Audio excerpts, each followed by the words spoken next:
ونستغفره ونعوذ بالله من شرور أنفسنا ومن سيئات أعمالنا من يهده الله فلا مضل له ومن يضلل فلا هادي له وأشهد أن لا إله إلا الله وحده لا شريك له وأشهد أن محمدا عبده ورسوله يا أيها الذين آمنوا اتقوا الله حق تقاته ولا تموتن إلا وأنتم مسلمون يا أيها الناس اتقوا ربكم الذي خلقكم من نفس واحدة وخلق منها زوجها وبث منهما رجالا كثيرا ونساء واتقوا الله الذي تساءلون به والأرحام إن الله كان عليكم رقيبا يا أيها الذين آمنوا اتقوا الله وقولوا قولا سديدا يصلح لكم أعمالكم ويغفر لكم ذنوبكم ومن يطع الله ورسوله فقد فاز فوزا عظيما أما بعد فإن خير الحديث كتاب الله وخير الهدي هدي محمد صلى الله عليه وسلم وشر الأمور محدثاتها وكل محدثة بدعة وكل بدعة ضلالہ وکل ضلالۃ فی النار۔ محترم بھائیوں، آپ کے سامنے بات چل رہی تھی حدیث مرفوع کے تعلق سے اصول حدیث میں، اور بات یہاں تک پہنچی تھی کہ حدیث کی تعریف جو لوگوں کے یہاں زیادہ مشہور ہے وہی تعریف حدیث مرفوع کی بھی ہے، یعنی ہر وہ قول، ہر وہ بات، ہر وہ کام، ہر وہ تقریر، ہر وہ صفت جس کی نسبت اللہ کے رسول صلی اللہ علیہ وسلم کی طرف کر دی جائے اسی کو حدیث مرفوع کہا جاتا ہے۔ اور اسی کے لحاظ سے ہم نے آپ کو یہ بتایا تھا پچھلے ہفتے کہ حدیث مرفوع کی 6 قسمیں ہیں۔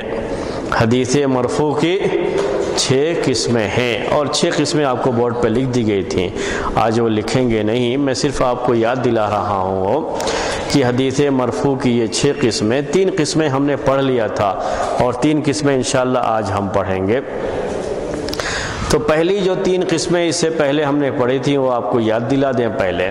پہلی قسم ہم نے پڑھی حدیث مرفوع قولی صریحی، المرفوع القولی الصریحی، یعنی قول کا لفظ اس میں آنا چاہیے۔ قول کہتے ہیں بات کو، کلام کو، اور اس کا مطلب یہ ہوتا ہے کہ اللہ کے رسول صلی اللہ علیہ وسلم نے وہ بات کہی ہے، آپ کی وہ بات ہے، اور صحابی نے وہ بات سن کر کے نقل کیا ہے، تو اس کو کہتے ہیں حدیث مرفوع قولی صریحی۔ دوسری قسم ہم نے جو پڑھ لیا تھا وہ تھا حدیث مرفوع فعلی صریحی، فعل کہتے ہیں کام کو، یعنی صحابی نے اللہ کے رسول صلی اللہ علیہ وسلم کو کوئی کام کرتے ہوئے دیکھا، آپ نے وہ کام کیا، تو کام کرتے ہوئے دیکھا، اسے نقل کیا، تو اس کو حدیث مرفوع فعلی صریحی کہتے ہیں۔ تیسرا ہے کہ کسی صحابی نے آپ کے سامنے کوئی کام کیا، کوئی بات کہی یا کوئی کام کیا، دونوں چیزیں اس میں آتی ہیں، یعنی صحابی کی چاہے بات ہو یا صحابی کا چاہے عمل ہو، دونوں صورتوں میں اگر اللہ کے رسول صلی اللہ علیہ وسلم نے اس کے بارے میں کچھ نہیں کہا، خاموشی اختیار کر لی، تو اسی کو حدیث مرفوع تقریری صریحی کہتے ہیں۔ یہ 3 قسمیں ہم نے پڑھ لیا تھا۔ اب 3 قسمیں اس کے بعد کی جو ہیں وہی زیادہ اہم ہیں، زیادہ پریشان کن ہیں، سمجھنا اس کا زیادہ اہم ہے، تو وہ انشاءاللہ آج آپ کے سامنے ذرا تفصیل سے آئیں گے۔ تو پہلی بات اس میں یہ کہ مرفوع، آج کی جو 3 قسمیں ہوں گی اس میں پہلی مرفوع قولی حکمی، صریح کی جگہ پر کیا آ جائے گا؟ حکمی۔ وہی تینوں قسمیں رہیں گی، اس میں صریح کی جگہ پر حکمی آ جائے گا۔ المرفوع، الحدیث المرفوع القولی الحکمی، القولی الحکمی، یعنی صریح کی جگہ پر یہاں پر کیا آئے گا؟ حکم آئے گا، یعنی حکم کے لحاظ سے یہ حدیث مرفوع کہلائے گی، حالانکہ اللہ کے رسول صلی اللہ علیہ وسلم کی وہ بات نہیں ہے، یعنی آپ نے وہ بات نہیں کہی ہے، آپ کا وہ قول نہیں ہے، لیکن پھر بھی آپ کے قول کے حکم میں ہے، اس لیے کہا جاتا ہے اس کو کہ مرفوع قولی حکمی۔ اس کو میں آپ کو مثال دیتا ہوں کہ اللہ کے رسول صلی اللہ علیہ وسلم کا قول نہیں ہے، پھر بھی اس کو مرفوع کا نام دیا جاتا ہے۔ اس کی آپ مثال، کوئی صحابی کوئی بات کہے، وہ قول یا بات کس کی ہے؟ صحابی کی ہے، اللہ کے رسول صلی اللہ علیہ وسلم کی نہیں ہے۔ لیکن وہ بات ایسی ہے کہ یہ صحابی اپنی طرف سے وہ بات نہیں کہہ سکتے، لازمی طور پر یہ اللہ کے رسول صلی اللہ علیہ وسلم سے سن کر کے ہی کہا ہوگا۔ ایسی بات ہے جو اپنی طرف سے نہیں کہہ سکتے۔ تو اگرچہ کہ وہ بات صحابی کی ہوتی ہے، لیکن پھر بھی اس حدیث کو کیا کہا جاتا ہے؟ حدیث مرفوع کہا جاتا ہے۔ لیکن یہ حدیث مرفوع کس کے لحاظ سے ہے؟ حکم کے لحاظ سے، یعنی یہ قول اللہ کے رسول صلی اللہ علیہ وسلم کا نہیں ہے، صحابی کا ہے، لیکن پھر بھی ہم کہتے ہیں کہ یہ کس کا قول ہے؟ اللہ کے رسول صلی اللہ علیہ وسلم کا قول ہے۔ کیوں کہتے ہیں ہم؟ اس لیے کہ یہ بات صحابی اپنی طرف سے نہیں کہہ سکتے، یہ بات کوئی بھی صحابی اپنی طرف سے نہیں کہہ سکتا۔ تو صحابی کا ایسا کوئی بھی قول، ایسی کوئی بھی بات جو اپنے اجتہاد سے یا اپنی عقل سے وہ نہ کہہ سکتا ہو، اگر وہ صحابی کا قول ہمیں مل جاتا ہے تو ہم اسے بھی حدیث مرفوع مانتے ہیں۔ اگر قول ہے تو کہیں گے حدیث مرفوع قولی حکمی۔ اب حکمی کا مطلب آپ کو سمجھ میں آیا۔ حکمی کا مطلب کیا ہے؟ اللہ کے رسول صلی اللہ علیہ وسلم کا وہ قول نہیں ہے، وہ قول صحابی کا ہے، لیکن حکم میں کس کا قول ہے؟ وہ اللہ کے رسول صلی اللہ علیہ وسلم کا، یعنی اس قول کا بھی وہی حکم ہوگا جو اللہ کے رسول صلی اللہ علیہ وسلم کے قول کا حکم ہوتا ہے۔ یہ بحث خاص طریقے سے بڑی اہم ہے، یعنی حدیث مرفوع، یہ جو حکمی جو بھی بحث آ رہی ہے تینوں سمجھنے کے لحاظ سے اہم ہے، اور آپ کو زندگی میں جب مسائل آپ پڑھتے رہیں گے تو اس میں اس طرح کی چیزیں بہت آتی رہتی ہیں۔ اب یہ ہم کو پتہ لگانا ہے کہ کون سا ایسا صحابی کا قول ہو سکتا ہے جس کو ہم یہ کہیں کہ صحابی اسے اپنی طرف سے نہیں کہہ سکتا، یہ اپنی عقل سے نہیں کہہ سکتا، اپنے اجتہاد سے نہیں کہہ سکتا۔ ایک میں مثال دے کر کے پھر آپ کو آگے اس کے بارے میں کہ کون سا یہ معاملہ ہو سکتا ہے وہ بات آگے بڑھائیں گے۔ ایک حدیث ہے، عمار بن یاسر رضی اللہ تعالیٰ عنہ کہتے ہیں کہ من صام یوم الشکی فقد عصى ابا القاسم، من صام یوم الشکی فقد عصى ابا القاسم، کہ جس نے شک کے دن کا روزہ رکھا اس نے ابو القاسم یعنی اللہ کے رسول صلی اللہ علیہ وسلم کی نافرمانی کی۔ کس کا قول ہے یہ؟ صحابی کا، عمار بن یاسر رضی اللہ تعالیٰ عنہ، ان کا قول ہے یہ اللہ کے رسول صلی اللہ علیہ وسلم کا قول نہیں ہے، صحابی کا قول ہے، عمار بن یاسر رضی اللہ تعالیٰ عنہ کا قول ہے۔ لیکن ہم کیا کہتے ہیں کہ یہ مرفوع قولی حکمی ہے، یعنی اگرچہ کہ صحابی کا قول ہے لیکن یہ بات صحابی اپنی طرف سے نہیں کہہ سکتے، ضرور ان کو اللہ کے رسول صلی اللہ علیہ وسلم نے بتایا ہے کہ جو آدمی بھی شک کے دن کا روزہ رکھے گا وہ گناہگار ہوگا، شک کے دن کا روزہ رکھنا جائز نہیں ہے، اسی لیے انہوں نے یہ بات کہی ہے۔ تو اگرچہ کہ یہ قول صحابی کا ہے لیکن اس کا حکم حدیث مرفوع کا ہے، یعنی اللہ کے رسول صلی اللہ علیہ وسلم کے قول کا ہے۔ تو جیسے اللہ کے رسول صلی اللہ علیہ وسلم کے قول سے آپ کی بات سے دلیل لی جاتی ہے، ویسے ہی صحابی کے اس قول سے بھی دلیل لی جائے گی، یہ بھی ویسے ہی دلیل کے لیے استعمال کیا جائے گا جیسے اللہ کے رسول صلی اللہ علیہ وسلم کا قول استعمال کرتے ہیں۔ یہ مطلب ہوتا ہے حدیث مرفوع قولی حکمی۔ ایک سمجھ میں آ جائے گا آپ کو، تینوں سمجھ میں اس کے بعد آ جائے گا۔ تو حدیث مرفوع قولی حکمی میں قول کس کا ہوتا ہے؟ صحابی کا ہوتا ہے، لیکن وہ قول ایسا ہے، وہ بات ایسی ہے کہ صحابی وہ بات اپنی طرف سے نہیں کہہ سکتے، لازماً اللہ کے رسول صلی اللہ علیہ وسلم سے سن کر کے ہی کہا ہوگا، اس لیے اس کو حکم حاصل ہوتا ہے کس حدیث کا؟ حدیث مرفوع کا اللہ کے رسول صلی اللہ علیہ وسلم کی قول کا حکم حاصل ہو جاتا ہے۔ حکم حاصل ہونے کا مطلب کیا ہے؟ ہم اس سے ویسے ہی دلیل لیں گے جیسے اللہ کے رسول صلی اللہ علیہ وسلم کے قول سے دلیل لیتے ہیں۔ جیسے آپ کی بات دلیل ہے ویسے ہی صحابی کی یہ بات بھی دلیل بن جائے گی۔ اب یہ مسئلہ کہ صحابی کی کون سی باتیں ایسی ہوں گی جسے ہم کہیں گے کہ یہ وہ اپنی عقل سے نہیں کہہ سکتا؟ سوچئے تھوڑا اس کے بارے میں۔ غیب کی کوئی بھی بات، غیب کی کوئی بھی بات صحابی اپنی طرف سے نہیں کہتا، یہ تو طے ہے، لیکن اللہ کے رسول صلی اللہ علیہ وسلم نے ہی کہا ہو یہ تو پھر دوسرا مسئلہ آ جائے گا۔ ہو سکتا ہے کہیں اور سے حاصل کیا ہو۔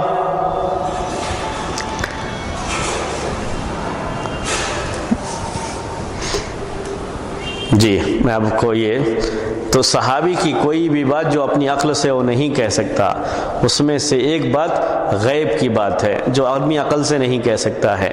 غیب کی باتوں میں کیا کیا چیزیں داخل ہوتی ہیں وہ بھی میں آپ کو تفصیل کر دیتا ہوں۔ پہلی بات یہی ہے غیب کی بات، غیب کی بات کون کون سی چیزیں اس میں داخل ہو جاتی ہیں؟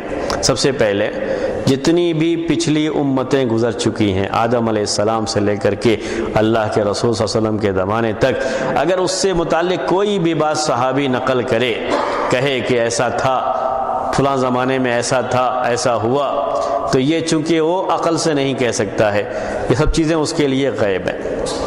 قیامت تک آنے والی جو چیزیں ہیں اس میں سے کسی بھی چیز کے بارے میں کوئی صحابی کوئی بات کہے تو یہ سب اس کے لیے غیب کی بات ہے۔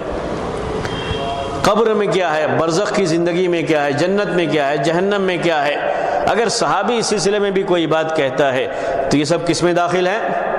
غیب میں داخل ہے۔ تو غیب سے متعلق کوئی بھی بات اگر کوئی صحابی بیان کرے تو یہ ثابت ہو گیا کہ وہ اپنی عقل سے تو نہیں کہہ سکتا، لیکن ابھی اس میں یہ امکان رہتا ہے کہ ہو سکتا ہے پہلے کے لوگ جو گزرے تھے انہی کے ذریعے سے وہ بات چلتی چلائی یہاں تک پہنچی ہوئی ہو، لوگ کہتے رہے ہوں۔ اسی لیے اس میں یہ شرط لگاتے ہیں محدثین، یہ کنڈیشن ہے اس میں کہ اس صحابی نے اہل کتاب کی کتابوں سے علم نہ حاصل کیا ہو۔ صحابی کی بات جو اس کا تعلق کس سے ہے؟ غیب سے ہے، اس کو حدیث مرفوع ماننے کے لیے کیا کنڈیشن ہے کہ اس صحابی نے اہل کتاب کی کتابوں سے علم نہ حاصل کیا ہو، ورنہ ہو سکتا ہے تورات میں یہ بات پڑھی ہو کہ موسیٰ علیہ السلام کے زمانے میں ایسا ہوا، اس نے کہہ دیا، اللہ کے رسول صلی اللہ علیہ وسلم نے بیان نہیں کیا ہے اسے، اور ہم اس کے یہاں بات کس کی کر رہے ہیں؟ حدیث مرفوع کی کر رہے ہیں کہ صحابی نے جب ایسی بات بیان کی ہے جو آدمی عقل یا اجتہاد سے نہیں کر سکتا ہے تو اس کا مطلب یہ ہے کہ اس نے اللہ کے رسول صلی اللہ علیہ وسلم سے سنا ہے تو بیان کیا ہے۔ تو غیب کی ساری باتیں اس میں داخل ہیں۔ سب سے پہلے ہم کیا کہہ رہے ہیں؟ غیب کی ساری باتیں اس میں داخل ہیں، اس میں کوئی شبہ نہیں، لیکن اس کے لیے کنڈیشن کیا ہے؟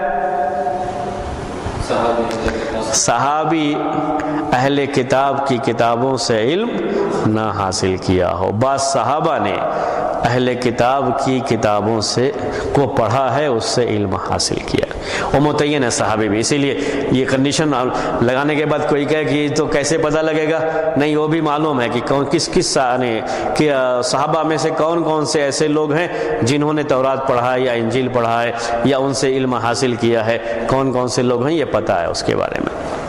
اسی طریقے سے ہر وہ صحابی جو پہلے اہل کتاب میں رہا ہو اور پھر اسلام قبول کیا ہو،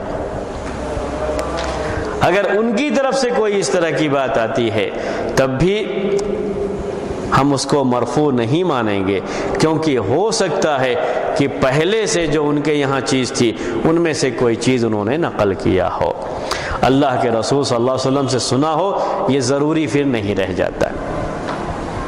اس سے آپ کو اندازہ لگ رہا ہوگا، شروع سے بھی اس بات پر ہم زور دیتے آئے ہیں کہ محدثین کسی پہلو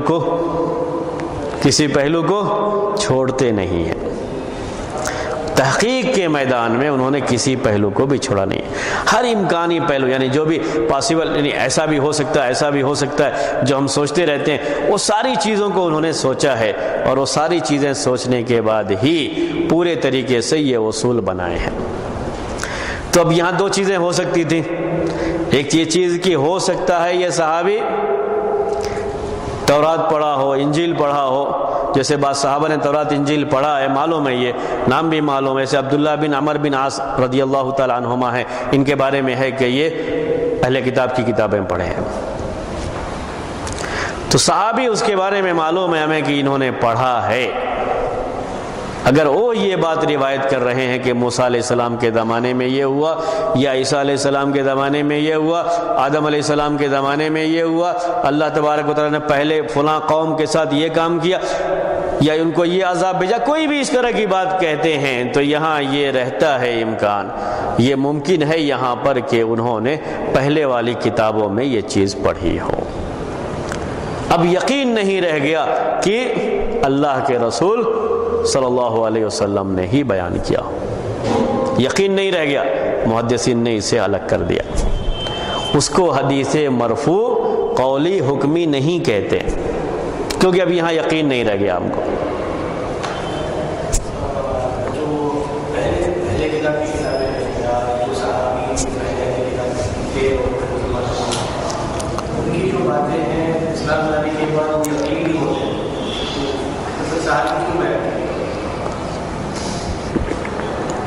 اس کو کیوں بیان کریں گے؟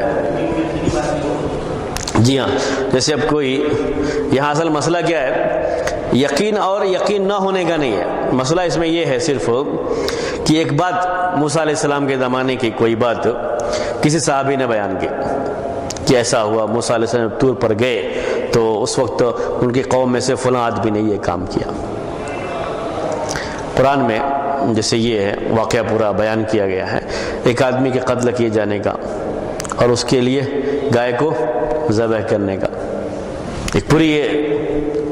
اب کسی صحابی نے یہ بیان کیا کہ فلاں آدمی نے فلاں اس کی گائے کو انہوں نے، یعنی اس کی کوئی تفصیل بیان کی، اور اس صحابی کے بارے میں ہم کو یہ معلوم ہے کہ یہ صحابی تورات پڑھے ہوئے، تو یہ ذکر تورات میں بھی ہو سکتا،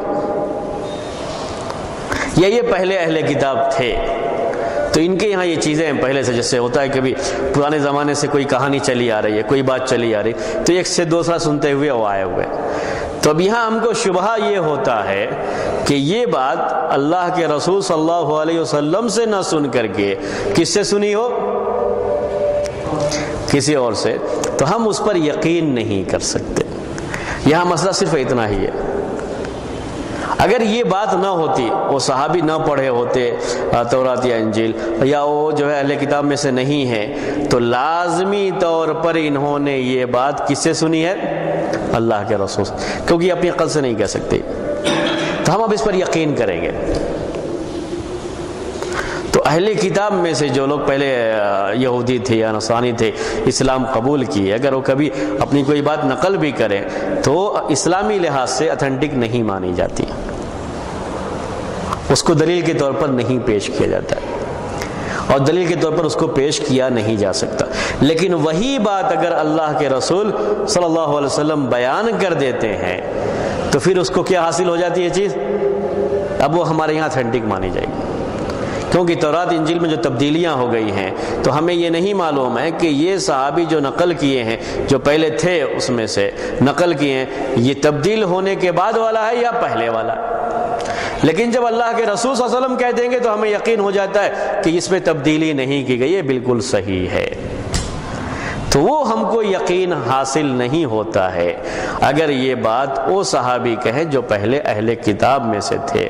اس کے مقابلے میں اگر کوئی ایسا صحابی یہ نقل کرے جو اہل کتاب میں سے نہیں ہے، یا اہل کتاب سے علم حاصل ہی نہیں کیا سرے سے، نہ ان کی کتاب سے نہ ان کے کسی آدمی سے، تو لازمی طور پر وہ اللہ کے رسول صلی اللہ علیہ وسلم سے سنا ہے، اس لیے کہا ہے، تو ہم اس بات کو اتھینٹک مانتے ہیں. یعنی یہ بات جو تورات میں ہے یا جو بات پہلے بیان کی گئی ہے وہ بالکل صحیح تھی، کیونکہ اسرائیلی روایات کے بارے میں یہی اصول ہے. اس کی 3 قسمیں کی جاتی ہیں۔ اسرائیلی روایات، یعنی جو چیزیں بنی اسرائیل کے یہاں یا کئی یہود و نصارہ کے یہاں مشہور رہی ہیں، اگر وہ ہماری شریعت کے موافق ہیں، اللہ کے رسول صلی اللہ علیہ وسلم نے یا قرآن میں اس کی تصدیق کی گئی ہے، تو یہ سمجھیے کہ وہ بالکل صحیح ہیں، ہم اس کو روایت کر سکتے ہیں، بیان کر سکتے ہیں۔ اور اگر ایسی وہ کوئی روایت ہے جس کے بالکل خلاف اس شریعت کے اندر بیان موجود ہے، تو وہ سب کی سب مردود ہیں، اس کو بیان نہیں کیا جائے گا۔ تیسرے یہ ہے کہ ہیں لیکن ہماری اپنی کتاب میں یعنی قرآن میں یا اللہ کے رسول صلی اللہ علیہ وسلم کی احادیث میں کہیں اس کے تعلق سے کوئی بیان نہیں ہے، دوسرے لفظوں میں کہتے ہیں خاموشی ہے اس کے بارے میں، تو ایسی روایتیں بیان کی جا سکتی ہیں لیکن اس سے کوئی دلیل نہیں لی جا سکتی۔ یہ ہے، یعنی یہ ترتیب ذہن میں رہنی چاہیے۔ تو اہل کتاب میں سے اگر کسی نے بیان کیا ہے، وہ بیان چونکہ کرنا جائز ہے، خلاف نہیں ہے ویسی کوئی بات ہماری شریعت میں، لیکن اس کو دلیل کے طور پر پیش نہیں کیا جا سکتا، تو یہ صحابی کا قول تو ہوگا لیکن اس کو ہم شریعت میں دلیل کے طور پر پیش نہیں کر پائیں گے اگر انہوں نے اہل کتاب سے علم حاصل کیا، جس کا بھی تعلق غیب سے۔ یہاں تک بات سمجھ میں آ گئی آپ کو؟ تو پھر سے ہم آتے ہیں اسی میں، ہم کیا کہہ رہے تھے؟ مرفوع، قولی، حکمی، یہ 6 قسمیں آپ کو یاد ہو جانی چاہیے۔ میں پھر سے دہراتا ہوں آپ کو اور یاد ہو جائے آپ کو۔ ہم نے کہا مرفوع کی 6 قسمیں ہیں۔ سب سے پہلے ہم جو اس سے پہلے پڑھے ہو مرفوع قولی صریحی، دوسری ہے مرفوع فعلی صریحی، تیسری ہے مرفوع تقریری صریحی، تینوں ہم پچھلے ہفتے پڑھ چکے تھے۔ اب ہم کیا پڑھ رہے ہیں؟ مرفوع قولی حکمی۔ مرفوع قولی، قول، فعل، تقریر، یہ بار بار لفظ آتا ہے حدیث میں، تو قول کے بارے میں آپ کے سامنے آ گیا کہ قول کہتے ہیں بات کو، کلام کو، فعل کہتے ہیں عمل کو، کام کو، اور تقریر یہ کہتے ہیں کہ خاموشی اختیار کرے کسی کام کو دیکھ کر کے یا کسی بات کو سن کر کے، یہ تقریر ہوتی ہے۔ ان تینوں چیزوں کو سامنے رکھیے تو یہ قسمیں آپ کے ذہن میں رہیں گے۔ تو ہم اس وقت چوتھی قسم میں تھے۔ چوتھی قسم کیا ہے؟ مرفوع قولی حکمی۔ اور مرفوع قولی حکمی کسے کہتے ہیں؟ صحابی کی کوئی بات جو صحابی اپنی عقل سے نہ کہہ سکتا ہو، اپنے اجتہاد سے نہ کہہ سکتا ہو، تو اس کو بھی اللہ کے رسول صلی اللہ علیہ وسلم کے قول ہونے کا حکم حاصل ہے، یعنی اس کو بھی دلیل کے طور پر ویسے ہی پیش کیا جائے گا جیسے اللہ کے رسول صلی اللہ علیہ وسلم کی بات کو پیش کیا جاتا ہے۔ ٹھیک ہے؟ اب یہ کیسے معلوم ہوگا کہ صحابی یہ اپنی عقل سے نہیں کہہ سکتا؟ اس میں ہم نے پہلے کیا بیان کیا؟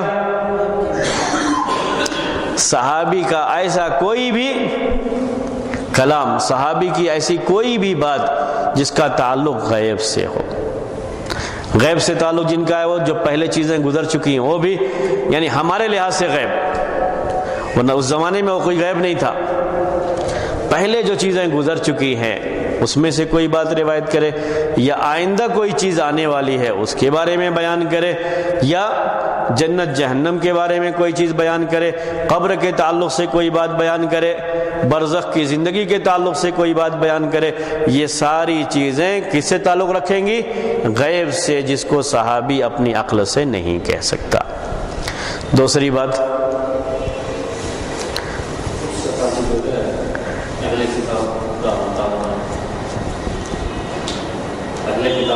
ہاں اس صحابی کے بارے میں یہ کنڈیشن یاد رہے کہ یہ صحابی اہل کتاب سے علم حاصل نہ کیا ہو اور نہ ہی خود اہل کتاب میں سے پہلے رہا ہو۔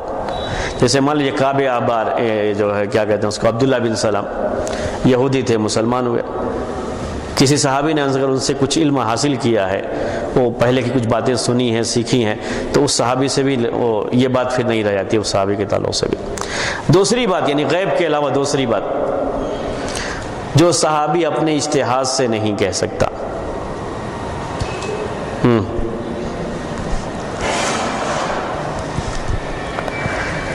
غیب کے علاوہ صحابی اپنے اجتہاد سے نہیں کہہ سکتا، جی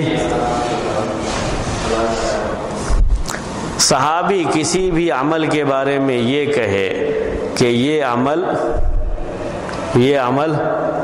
اللہ کے رسول صلی اللہ علیہ وسلم کی اس میں نافرمانی ہے یا اس میں اللہ تعالیٰ کی نافرمانی ہے، کسی بھی عمل کے بارے میں، کسی بھی چیز کے بارے میں یہ کہے کہ اس میں اللہ تبارک و تعالیٰ کی نافرمانی ہے یا اللہ کے رسول صلی اللہ علیہ وسلم کی نافرمانی ہے، کسی بھی عمل کے تعلق سے اگر یہ انداز اختیار کرتا ہے صحابی بیان کرتے ہوئے کہ اگر کوئی آدمی ایسا کرے گا تو اس سے اللہ تعالیٰ کی نافرمانی لازم آئے گی یا اللہ کے رسول صلی اللہ علیہ وسلم کی نافرمانی لازم آئے گی، یعنی حکم نہ ماننا ان کا، جیسے میں نے ابھی مثال پیش کی تھی آپ کو، من صام یوم الشک فقد عصى ابا القاسم، کہ جس نے شک کے دن کا روزہ رکھا اس نے ابو القاسم یعنی اللہ کے رسول صلی اللہ علیہ وسلم کی نافرمانی کی۔ اب کسی حکم کے بارے میں، کسی عمل کے بارے میں نافرمانی کا حکم یہ کوئی صحابی اپنے عقل سے نہیں لگا سکتا کہ اس میں نافرمانی ہے، اس میں نافرمانی ہے، لازمی طور پر یہ حکم اس نے اللہ کے رسول صلی اللہ علیہ وسلم سے سنا ہے، تبھی یہ بات وہ کہہ رہا ہے۔ کوئی صحابی اتنا غیر ذمہ دار، کوئی بھی صحابی یاد رکھیے اتنا غیر ذمہ دار نہیں رہا ہے کہ کسی چیز کے بارے میں ایسے ہی بولتا جائے اپنی زبان سے، ایسے کوئی بھی صحابی نہیں گزرے۔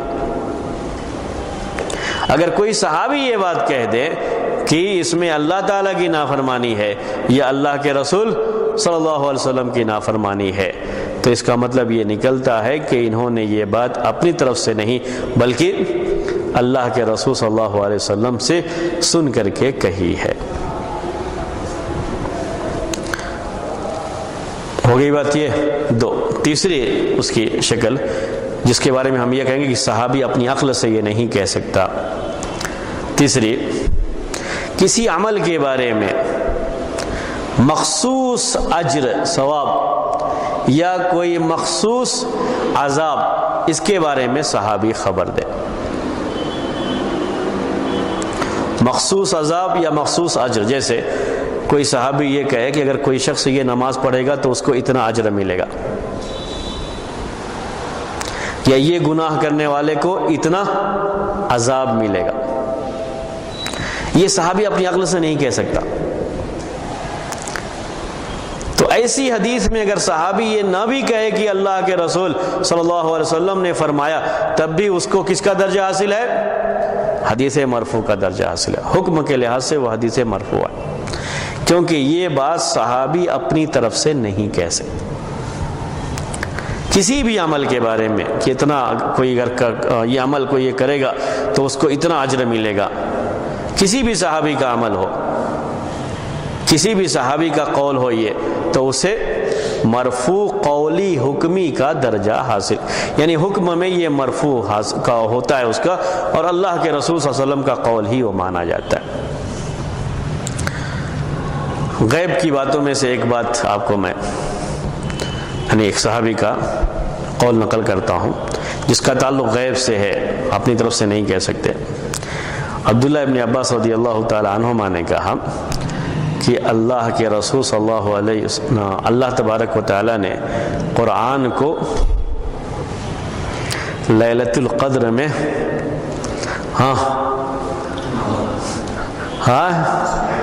لیلۃ القدر میں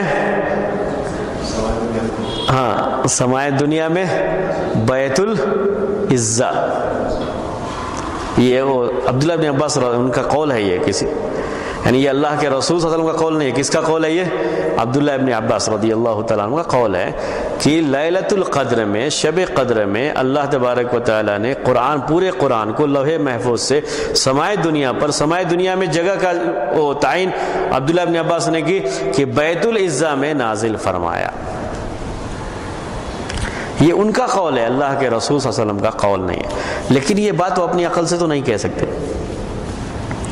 اسی لیے باقاعدہ اس کو ایک دلیل کے طور پر پیش کیا جاتا ہے کہ قرآن کا لیلۃ القدر میں پورے قرآن کا نزول بیت العزا پر ہوا، پھر وہاں سے ضرورت کے لحاظ سے جبرائیل علیہ السلام 23 سال تک تھوڑا تھوڑا کر کے لے کر کے آتے رہے، تھوڑا تھوڑا کر کے نازل ہوتا رہا قرآن۔ تو قرآن کے نازل کرنے کے لیے قرآن میں 2 طرح کے الفاظ استعمال کیے گئے ہیں۔ ایک لفظ انزلنا استعمال کیا گیا، جیسے لیلۃ القدر کے بارے میں ہے انا انزلناہ فی لیلۃ القدر، شہر رمضان الذی انزل فیہ القرآن، تو انزلنا لفظ استعمال کیا گیا۔ تو جہاں بھی انزلنا لفظ استعمال کیا گیا ہے اس کا مطلب ہوتا ہے قرآن کو پورا کی پورا نازل کر دینا۔ قرآن کے بارے میں نزلنا بھی استعمال کیا گیا، نزلنا، تو نزل کا لفظ جہاں بھی آیا ہوا ہے، یعنی یہی صیغہ نہیں بول رہا ہوں میں، نزل باب تفعیل کہتے ہیں عربی میں اس کو، انزل باب افعال کہتے ہیں، یہ نزل باب تفعیل کہتے ہیں۔ تو نزل کے معنی ہوتے ہیں تھوڑا تھوڑا کر کے نازل کرنا۔ تو جہاں بھی نزل کا لفظ آیا ہوا ہے اس سے مراد ہے کہ بیت العزا سے اللہ کے رسول صلی اللہ علیہ وسلم پر جو قرآن کو نازل کیا گیا تو ایک مرتبہ نازل نہیں کیا گیا، وہ تھوڑا تھوڑا کر کے نازل کیا گیا، تو وہ نزلہ اس کے لیے لفظ آتا ہے۔ تو عبداللہ ابن عباس رضی اللہ تعالیٰ عنہما کا یہ قول کہ اللہ تعالیٰ نے قرآن کو سمائے دنیا پر بیت العزا میں نازل فرمایا، یہ قول وہ اپنی طرف سے نہیں کہہ سکتے۔ اس کا مطلب یہ ہے کہ لازمی طور پر انہوں نے یہ بات کس سے سنی ہے؟ اللہ کے رسول صلی اللہ علیہ وسلم سے سنی ہے۔ تو صحابی کا کوئی بھی ایسا قول جو صحابی اپنی عقل سے نہیں کہہ سکتا ہے، ہم اس کو مرفوع قولی حکمی کہتے ہیں، مرفوع قولی حکمی۔ اب یہ بات سمجھ میں آ گئی، مرفوع قولی حکمی۔ اب اس کے بعد جو 5ویں قسم ہے ہم اس قسم کی طرف آتے ہیں، مرفوع فعلی حکمی، فعل کام کو کہتے ہیں۔ تو اسی سے آپ کو یہ بات سمجھ میں آئے گی۔ صحابی کوئی ایسا عمل کرے، کوئی ایسا کام کرے جو وہ اپنی عقل اور اجتہاد سے نہیں کر سکتا، صحابی وہ کام اپنی عقل سے نہیں کر سکتا، اپنے اجتہاد سے نہیں کر سکتا۔ تو کوئی بھی ایسا کام صحابی کا جو عقل اور اجتہاد سے نہیں کیا جا سکتا، وہ آدمی سوچ کر کے اجتہاد کر کے وہ کام قیاس کر کے کسی بات پر کسی جو ہے کام پر نہیں کر سکتا ہے، اسی کو کہا جاتا ہے مرفوع فعلی حکمی۔ یعنی عمل کس کا ہے؟ صحابی کا ہے، اللہ کے رسول صلی اللہ علیہ وسلم کا عمل نہیں ہے، وہ ایک صحابی کا عمل ہے، لیکن صحابی کا یہ عمل ایسا عمل ہے جو صحابی اپنی طرف سے نہیں کر سکتے، ان کا یہ اپنا عمل نہیں ہو سکتا، یعنی اپنے اجتہاد سے یہ عمل نہیں ہو سکتا۔ تو اس سے یہ دلیل دی جاتی ہے کہ اللہ کے رسول صلی اللہ علیہ وسلم نے وہ عمل کیا ہے، اسی لیے صحابی نے بھی وہ عمل کیا ہے، تو اس کا حکم ہو جاتا ہے مرفوع فعلی کا، یعنی گویا کہ اللہ کے رسول صلی اللہ علیہ وسلم کا یہ عمل ہے۔ یہ بڑا اہم مسئلہ ہے، کتنے مسائل ہیں جو آپ کو آتے رہتے ہیں، اس میں دلیل میں صرف یہی مسئلہ رہتا ہے، صحابی کا عمل ہے، ہم اس کو کیا مانیں گے؟ کیا صحابی اپنے اجتہاد سے یہ کر سکتے ہیں یا اجتہاد سے نہیں کر سکتے؟ لازمی طور پر اللہ کے رسول صلی اللہ علیہ وسلم سے سن کر کے ہی کیا ہے۔ یہ مسئلہ آتا رہتا ہے بار بار، اور یہی وہ نقطہ ہے جہاں پہ اختلاف بہت زیادہ ہوتا ہے۔ کہنے والا کوئی یہ کہتا ہے نہیں وہ اجتہاد کر سکتے ہیں، کوئی کہنے والا کہتا ہے کہ اجتہاد نہیں کر سکتے یہاں پہ۔ اب آپ کو کچھ مثالیں دی جائیں۔ علی رضی اللہ تعالی عنہ سے، علی رضی اللہ تعالی عنہ کے بارے میں یہ بات ہے کہ انہوں نے صلاۃ کسوف میں، یہ سورج اور چاند کو جو گرہن لگ جاتا ہے اس کی جو نماز ہوتی ہے جسے عربی میں صلاۃ کسوف یا خسوف کہتے ہیں، اس میں انہوں نے 3 سے زائد رکوع یا 2 سے زیادہ رکوع کے ساتھ نماز پڑھی ہے یا 5 رکوع کے ساتھ نماز پڑھی ہے ایک رکعت میں، یہ جو علی رضی اللہ تعالیٰ عنہ کا عمل ہے، یہ بات ان کے بارے میں آتی ہے، تو یہ اس کو مرفوع مان کر کے دلیل کے طور پر پیش کرتے ہیں کہ یہ جائز ہے، کیا جا سکتا ہے، اس لیے کہ صحابی کا یہ عمل اپنی طرف سے نہیں ہو سکتا۔ کچھ مثالیں دیتا ہوں جو زیادہ مشہور ہیں آپ لوگوں کے یہاں۔ داڑھی ایک مشت سے زیادہ ہو جائے تو اسے کاٹ سکتے ہیں، کس کا عمل ہے؟ عبداللہ ابن عمر رضی اللہ تعالی عنہما کا عمل ہے۔ اب یہ وہ عمل اپنی طرف سے کر سکتے ہیں یا نہیں کر سکتے، پوری سوچ یہیں پہ آ کے رکتی ہے، یعنی یہی ہے بالذات اصول حدیث کا یہی وہ نقطہ ہے جس میں کافی اختلاف ہوتا ہے۔ یہ عبداللہ ابن عمر رضی اللہ تعالی عنہما کا اپنا عمل ہے کہ وہ جب ان کی داڑھی ایک مشت سے زیادہ ہو جاتی تھی تو اس کو نیچے سے کاٹ دیا کرتے تھے، جو بھی زیادہ بال ہوں اسے کاٹ دیا کرتے تھے۔ اللہ کے رسول صلی اللہ علیہ وسلم کے تعلق سے کہیں روایت نہیں آئی ہوئی ہے۔ تو کیا عبداللہ ابن عمر رضی اللہ تعالی عنہما کا یہ عمل یہ مانا جائے گا کہ انہوں نے اللہ کے رسول صلی اللہ علیہ وسلم کو ایسا کرتے ہوئے دیکھا ہے تبھی انہوں نے کیا ہے، یا یہ کہہ سکتے ہیں کہ انہوں نے اپنے اجتہاد سے کیا ہے؟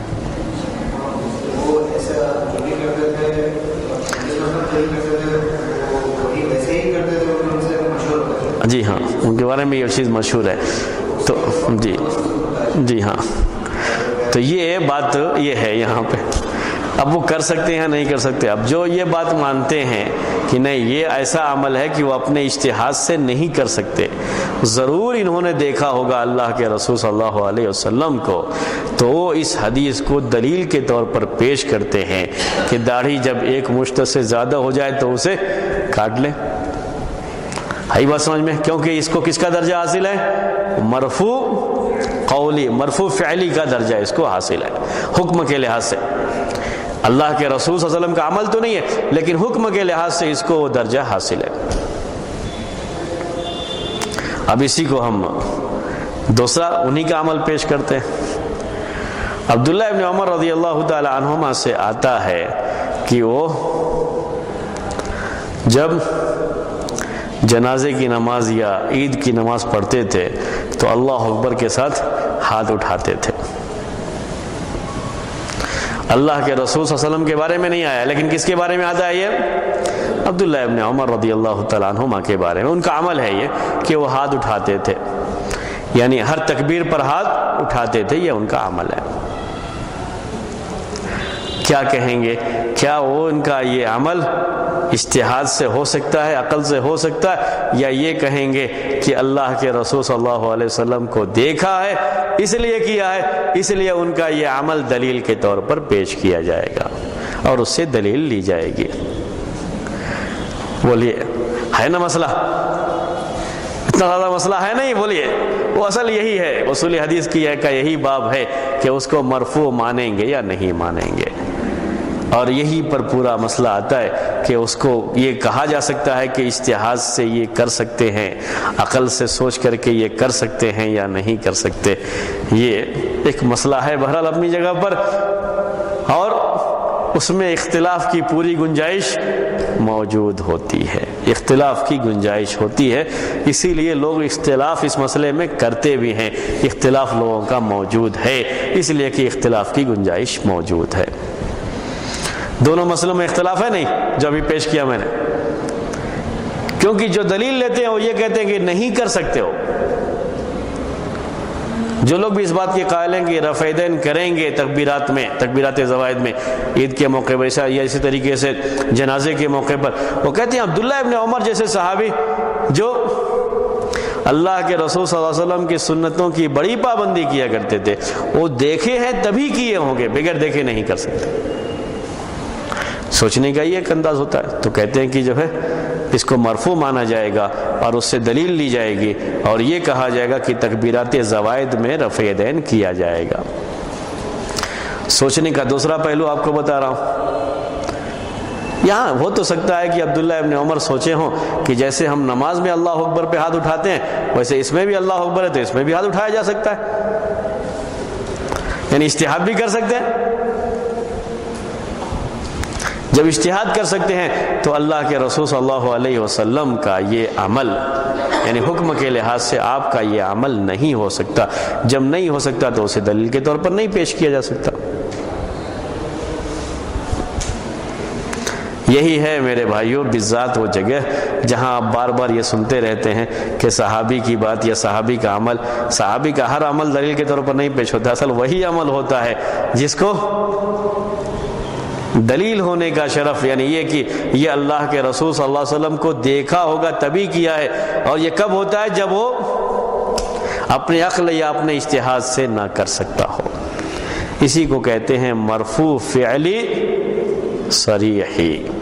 اور جتنی بھی مثالیں ہم اس سلسلے میں دیکھتے ہیں عام طریقے سے ان مثالوں میں اختلاف ہے۔ کس لحاظ سے اختلاف ہوا ہے کہ یہ اپنے اجتہاد سے اسے کر سکتے ہیں یا نہیں کر سکتے۔ قول کے بارے میں جو بات تھی، جو پہلے میں نے بتایا آپ کو قولی حکمی، وہ غیب کے بارے میں جو بات کہتے ہیں یا اور جو ہے کیا کہتے ہیں اس کو پہلی امتوں کے بارے میں یا آنے والے فتنوں کے بارے میں، تو وہاں سب لوگ مان لیں، وہاں اختلاف نہیں ہوتا ہے، کیونکہ وہاں یقین ہوتا ہے کہ یہ اپنی عقل سے نہیں کہہ سکتے، اپنے اجتہاد سے نہیں کہہ سکتے۔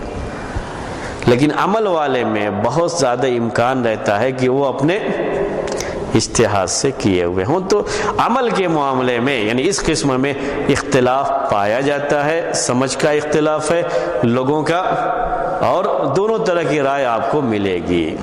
جہاں جو پہلو زیادہ آپ کو نظر آتا ہے کہ نہیں یہاں وہ اپنی عقل نہیں استعمال کر سکتے یا اجتہاد نہیں کر سکتے، لازماً انہوں نے دیکھا ہوگا تبھی کیا ہوگا یہ عمل، وہاں اس کو مرفوع فعلی حکمی مان لینا چاہیے۔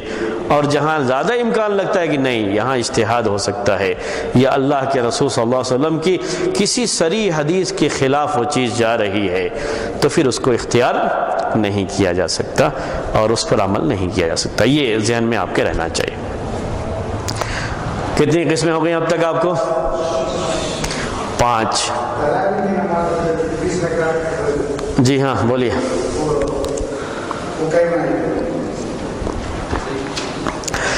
تراویح کی نماز 20 رکعت کس میں آئے گا؟ جی وہ کس میں آئے گا؟ میں یہ کہوں اگر آپ کو تھوڑی دیر کے لیے کہ اس کو مثال کو بدل دیتے ہیں، جو آپ کہنا چاہ رہے ہیں اسی کو ہم کیا کرتے ہیں مثال کو بدل دیتے ہیں، کیونکہ تراویح کی نماز کے بارے میں یہ اختلاف ہے کہ عمر رضی اللہ تعالی عنہ نے جو شروع کیا تھا وہ 20 رکعت ہے یا 8 ہی رکعت ہے۔ وہ اصل ثابت نہیں ہے 20 رکعت کے تعلق سے، اس لیے جو چیز خود اپنے آپ میں اختلاف رکھتی ہے ثابت نہیں ہے پورے طریقے سے، تو اس کو مثال میں کیوں لائیں؟ ایسی مثال لاتے ہیں جو ثابت ہیں، اس میں کوئی اختلاف نہیں ہے۔ جمعے کے دن عثمان رضی اللہ تعالی عنہ نے ایک اور اذان، یعنی جو اذان ہوتی ہے امام کے منبر پر بیٹھنے کے بعد، اس سے پہلے ایک اذان انہوں نے شروع کی۔ ان کا ایک عمل، یعنی انہوں نے باقاعدہ خود اذان نہیں دی لیکن اذان دینے کا حکم دیے، تو اس لحاظ سے ان کی ایک سنت، ان کا ایک عمل، اس کو کیا کہا جائے گا؟ بولیے۔ ہاں اس میں کس میں آئے گا یا نہیں آئے گا؟ وہی یہی نہ کہنا چاہ رہے ہیں کہ صحابی کے دور میں کوئی چیز ہوئی ہو، تو ہم مثال وہ چھوڑ کر کے یہ لے لیتے ہیں۔ جی اپنی عقل سے کیا ہے، یہ کس میں آتا ہے؟ اپنی عقل سے کیا ہے، اپنے اجتہاد سے کیا ہے۔ اللہ کے رسول صلی اللہ علیہ وسلم کے زمانے کے بعد جو بھی چیز ہوئی اس میں سے کسی بھی چیز کو مرفوع کا درجہ حاصل نہیں ہوتا ہے، وہ متفق علیہ، اس میں کوئی اختلاف نہیں، کیونکہ وہ تو واضح مرفوع کیوں کہتے ہیں اس کو حکم کے لحاظ سے کہ یہ اللہ کے رسول صلی اللہ علیہ وسلم کا ہی گویا کی قول ہے، اسی زمانے میں اللہ کے رسول صلی اللہ علیہ وسلم نے کہی تھی، صحابی نے سنا، اب روایت کر رہے ہیں صحابی، یا آپ کا عمل تھا صحابی نے دیکھا تھا اب وہ عمل کر رہے ہیں۔ جو مثال آپ پہلے عمر رضی اللہ عنہ کی جو مثال آپ پیش کرنا چاہ رہے تھے، میں نے اس کو ہٹا دیا. یہ مثال یہ بالکل قطعی بات ہے، یقینی بات ہے کہ یہ اللہ کے رسول صلی اللہ علیہ وسلم کے زمانے کے بعد ہی شروع ہوا. اور مرفوع کہتے ہیں جس کا تعلق اللہ کے رسول صلی اللہ علیہ وسلم سے ہوتا ہے، آپ کے زمانے سے ہوتا ہے. تو یہ اس میں کسی میں بھی نہیں آئے گا. ٹھیک ہے، یہ اس میں کسی میں بھی نہیں آتا. مرفوع کی 6 قسموں میں سے کسی میں بھی یہ نہیں آئے گا.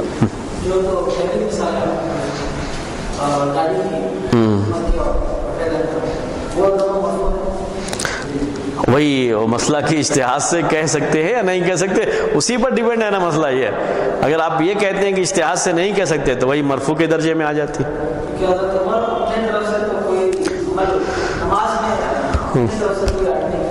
جی ہاں وہی، لیکن دوسرا آدمی سوچتا نہیں وہ اجتہاد کر سکتے اور اپنے اجتہاد سے انہوں نے یہ کیا ہوگا. تو سوچنے کے دونوں پہلو ہیں. میں نے کہا اسی میں اختلاف ہوتا ہے عام طریقے سے. اس میں سوچنے کا دونوں پہلو ہوتا ہے اور اس کی وجہ سے اختلاف آتا ہے. اس میں کس کو مانیں گے کس کو نہیں مانیں گے، وہی میں نے کہا کہ سلف میں ہی اس میں ہمیشہ اختلاف رہا ہے. کبھی بھی ایک رائے نہیں ہوئی اس میں. یعنی دونوں چیزیں رہیں، یہ بھی مانا گیا یہ بھی مانا گیا. محدثین نے اصول یہ بنایا کہ جو اپنی عقل سے نہیں کر سکتے، اجتہاد کا اس میں کوئی دخل نہیں ہے، وہ عمل ثابت ہے کسی صحابی سے، تو یہ کہا جائے گا کہ یہ اللہ کے رسول صلی اللہ علیہ وسلم کا گویا کی عمل ہے حکم کے لحاظ سے. جیسے میں نے صلاۃ کسوف کی مثال پیش کی علی رضی اللہ تعالیٰ عنہ کے تعلق سے. ایک سے زیادہ رکوع نماز میں ہونا یہ کوئی اپنے اجتہاد سے نہیں کر، کیونکہ اس کی کوئی مثال نہیں ہے. وہ ایک متفق علیہ مثال بن جاتی ہے، اس میں اختلاف نہیں ہوتا. لیکن اختلاف والی مثالیں بہت زیادہ ہیں. اس میں زیادہ مثالیں کس کی ہیں؟ اختلاف والی ہیں. جی جیسے کہ نماز دو سے زائد رکوع کرنا جو آپ نے حدیث بتائی، اگر حضرت علی نے ایسا کیا ہو تو ظاہر ہے کہ اللہ کے رسول کو دیکھا اور کیسے کرتے تھے. ہاں تو اللہ کے رسول سے ایسے کوئی صحیح حدیث کیوں نہیں ہے کہ دوسرے صحابہ سے چین سے جو موجود ہو جو اس کے بارے میں ریکارڈ کیا؟ جی ہاں موجود ہیں. ویسے دوسری روایتیں بھی موجود ہیں. دوسری روایتیں جیسے 2 رکوع سے آپ نے نماز پڑھی، 3 رکوع سے پڑھی، 4 رکوع سے پڑھی، روایتیں موجود ہیں اس کے تعلق سے. یعنی اس میں یہ نہیں ہے کہ روایتیں نہیں، دوسری روایتیں موجود ہیں. لیکن علی رضی اللہ تعالیٰ عنہ کی اس روایت کا کیا حکم ہوگا، صرف یہ مسئلہ آتا ہے. دوسری بھی روایتیں موجود ہیں. یعنی نماز صلاۃ کسوف کے بارے میں دوسری روایتیں موجود ہیں، اور وہ الگ ایک مسئلہ ہے کہ جو ہے 2 رکعت ہر رکعت میں 2 رکوع پڑھیں گے یا 3 رکوع پڑھیں گے، 4 رکوع کے ساتھ پڑھیں گے، ہر جائز ہے اس میں سے یا صرف 2 ہی رکوع. یہ ایک الگ مسئلہ ہے، فقہی مسئلہ ہے. اس کا اصول سے تعلق نہیں ہے، اصول حدیث سے، اس لیے میں اس تفصیل میں نہیں جا رہا ہوں. لیکن دوسری روایتیں موجود ہیں. جی ہاں کس کا؟ ہاں نہیں، ہم اس کو لے لیں گے، اس کو چھوڑ دیں گے، کہنا چاہ رہے ہیں نا آپ؟ نہیں وہی میں کہنا چاہ رہا ہوں آپ کو کہ آپ یہ کہنا چاہ رہے ہیں کہ اس کو لے لیں گے اس کو چھوڑ دیں گے. اگر یہ دیکھنے کے لیے اس کو کمپیئر کر دیں گے تو اللہ کے رسول نے عمل کیا ہے تو لوگ مطلب اس کو اتھینٹک مان سکتے ہیں، تو مسئلہ نہیں ہے. ہاں اتھینٹک ہے وہ، وہی بس ہوتا ہی کہنے کے لیے اتھینٹک ہے وہ، یہی کہنے کے لیے یہ بات پیش کر رہا ہے کہ ایسے موقع پر اس کو کیا حیثیت حاصل ہو جاتی ہے، جیسے اللہ کے رسول صلی اللہ علیہ وسلم کا عمل ہوتا ہے ویسے ہی صحابی کا وہ عمل بھی مانا جاتا ہے، وہ حیثیت اس کی حاصل ہو جاتی ہے. اصل اس میں جو تعداد ہے رکوع کی اللہ کے رسول صلی اللہ علیہ وسلم سے پڑھنے کے تعلق سے وہ چیز نہیں ہے. یعنی یہ تو ثابت ہے اللہ کے رسول صلی اللہ علیہ وسلم سے، کئی روایتوں میں ہے کہ 2 رکوع آپ نے کیا ایک ہی رکعت میں، بقیہ 3 رکوع کیا 4 رکوع کیا. اس کے بارے میں تھوڑا اختلاف ہے کہ وہ روایت ثابت ہے، حالانکہ صحیح مسلم میں ہے وہ بھی، لیکن تھوڑا پھر بھی اس میں اختلاف ہے تھوڑا. اور اس سے کچھ زائد ہیں اس میں جو کہ علی رضی اللہ تعالیٰ عنہ سے آئے. تو اس سب کو ملا کر کے کہتے ہیں کہ چونکہ آپ 2 رکوع 3 رکوع 4 رکوع 5 رکوع کے بارے میں بات آئی ہے تو یہ بھی دیکھا ہوگا علی رضی اللہ تعالیٰ عنہ نے، اسی لیے انہوں نے بھی ایسے نماز پڑھی ہے. اس میں نہیں آتا، وہ میل نہیں کھاتا. ٹھیک ہے، اب آخری جو ہے قسم آپ کو بتا رہا ہوں میں، وہ آخری قسم مرفوع تقریری حکمی. مرفوع تقریری حکمی. پہلے آیا تھا آپ کو مرفوع تقریری صریح. تقریر کا مطلب میں نے آپ کو سمجھایا کہ اللہ کے رسول صلی اللہ علیہ وسلم کے سامنے کوئی بات کہی گئی یا کوئی کام کیا گیا اور آپ نے اس پر خاموشی اختیار کر لی. اب جو حکمی ہے اس میں آپ کے سامنے وہ بات نہیں ہوتی ہے. جو پہلے تھا صریحی میں بات کیا تھی، آپ کے سامنے وہ بات کہی گئی یا آپ کے سامنے وہ کام کیا گیا، آپ نے دیکھا. حکمی میں وہ کام آپ کے سامنے نہیں ہوتا ہے، وہ بات آپ کے سامنے نہیں ہوتی ہے، بلکہ آپ کے زمانے میں ہوتی ہے. اس فرق کو تھوڑا سا یاد رکھیں بس. کوئی بھی صحابی کا کوئی بھی کام یا کوئی بھی بات جو اللہ کے رسول صلی اللہ علیہ وسلم کے زمانے میں ہوئی ہو، سامنے کی بات نہیں، سامنے رہی تو وہ صریح میں آتا ہے. اس میں یہ کہ آپ کے زمانے میں وہ چیز ہوئی ہے، آپ کے زمانے میں وہ بات کہی گئی یا آپ کے زمانے میں وہ کام کیا گیا، تو اس کو کیا درجہ حاصل ہے؟ تو اس کو بھی مرفوع کا درجہ، یعنی گویا کہ اللہ کے رسول صلی اللہ علیہ وسلم کے سامنے یہ کیا گیا ہے اور آپ نے خاموشی اختیار کی. تو آپ کے زمانے میں کہی گئی بات یا آپ کے زمانے میں کیا گیا عمل کس درجے میں آتا ہے؟ مرفوع کے درجے میں آتا ہے. گویا کہ اللہ کے رسول صلی اللہ علیہ وسلم کے سامنے کیا گیا ہے. کیوں اس کو یہ حاصل ہو جاتا ہے؟ اس لیے کہ اگر وہ غلط ہوتا تو آسمان سے وحی آ جاتی کہ یہ کام ہو رہا ہے اور غلط ہو رہا ہے، یہ بات ہو رہی ہے، غلط ہو رہی ہے، آپ اس پر تنبیہ فرمائیں. جیسے کئی موقعوں پر وحی آئی، تو اگر اللہ کے رسول صلی اللہ علیہ وسلم کے زمانے میں کوئی کام ہوا ہے اسے بھی مرفوع کا درجہ حاصل ہوگا، اگرچہ کہ وہ کام صحابہ کرتے رہے ہیں، وہ کام صحابی کا ہے، اللہ کے رسول صلی اللہ علیہ وسلم کا نہیں ہے اور آپ کے سامنے بھی نہیں کیا گیا ہے، لیکن آپ کے زمانے میں کیا گیا ہے، تو اس کو مرفوع کا درجہ حاصل ہے. اس کو کہتے ہیں مرفوع تقریری حکمی. حکم کے لحاظ سے یہ مرفوع ہے. جیسے عزل کا مسئلہ. عزل کا مسئلہ صحابی کہتے ہیں کہ کننا نعزل والقرآن ینزل. کننا نعزل والقرآن ینزل، ایسے ہی جو ہے الفاظ استعمال کرتے ہیں. صحابی کہتے ہیں کہ ہم عزل کیا کرتے تھے جبکہ قرآن نازل ہو رہا تھا. یعنی دوسرے لفظوں میں کہہ لیجئے کہ اللہ کے رسول صلی اللہ علیہ وسلم کے زمانے میں ہم عزل کیا کرتے تھے. اب اس کو دلیل کے طور پر پیش کر سکتے ہیں آپ. ہاں اب یہ مسئلہ کہ عزل کسے کہتے ہیں، ابھی تھوڑا فقہی مسئلہ ہو گیا کہ عزل کسے کہتے ہیں. عزل عربی زبان میں اصل عزل کے معنی ہوتے ہیں الگ کرنے کے. عزل کے اصل معنی الگ کرنے کے. اعتزلہ کے معنی ہوتے ہیں الگ ہو جانے کے، اسی سے معتزلہ کی پوری جماعت ہے. تو عزلہ کے اصل معنی ہوتے ہیں الگ کرنے کے. تو عزل یہ تھا جو اس زمانے میں کیا جاتا تھا کہ جب شوہر اپنی بیوی سے ملتا تو بالکل جب اس کے ڈسچارج ہونے کا وقت قریب ہوتا تو اسی وقت اپنے کو اس سے الگ کر لیتا. تو بجائے اس کے کہ وہ اس کا منی جو ہے اندر گرے، وہ باہر گراتا تھا اس کو تاکہ بچہ نہ پیدا ہو. بچے سے بچنے کے لیے وہ عزل کرتے تھے، وہ اس کا طریقہ ہوتا تھا ان کے یہاں.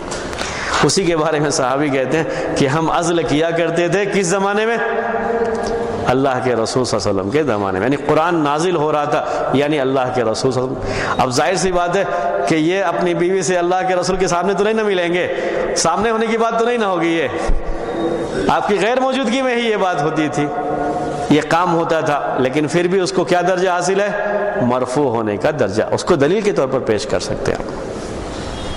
اسی کو کہتے ہیں مرفوع تقریری تقریری حکمی. اس کی مثالیں بہت زیادہ ہیں اور بہت ہی یہ بھی دلیل کے طور پر اس کو پیش کیا جاتا ہے. کبھی کوئی کہے نہیں یہ کس کو معلوم کہ آپ کو علم تھا یا نہیں تھا، تو صحابی کہ نہیں، ایسا نہیں کہا جائے گا، کیونکہ اگر وہ غلط رہے گا تو آسمان سے وحی آ جائے گی. اسی لیے بعض صحابہ اللہ کے رسول صلی اللہ علیہ وسلم کی وفات کے بعد اس لیے روتے تھے کہ اب اگر ہم سے غلطی ہوئی تو اس غلطیوں پر کوئی تنبیہ کرنے والا نہیں ہوگا، وہ غلطی رہ جائے گی. قرآن کے نزول کے زمانے میں یہ آسانی تھی کہ غلطی ہو جائے تو آسمان سے وحی آ جائے گی. یہ بات آپ کے سامنے ہو گئی. اس کو مرفوع تقریری حکمی کہتے ہیں. 6 بھی یاد رہیں گے انشاءاللہ. ویسے بھی 12 بج گئے ہیں تو ہم سوچتے ہیں کہ دوسرا شروع کریں. ہاں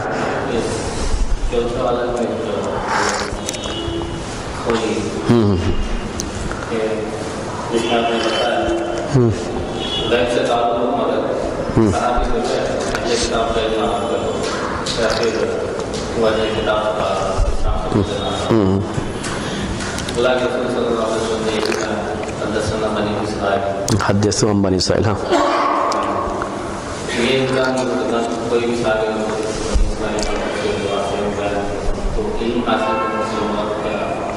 وہی نہ ہوا کہ کسی صحابی نے علم نہ حاصل کیا ہو، یعنی ڈائریکٹ پڑھا نہ ہو، یا کسی ایسے آدمی سے نہ سنا ہو جو علم رکھتے ہیں، وہ تو بات اسی میں نہ آ رہی ہو.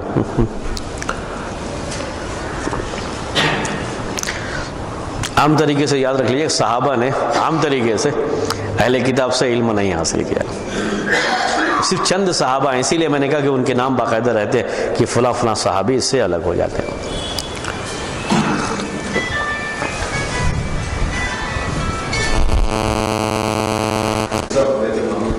بیت معمور الگ ہے، یہ جو بیت اللہ کے اوپر ہے، بالکل آسمان 7ویں آسمان پر ہے، اس کو بیت معمور بولتے ہیں.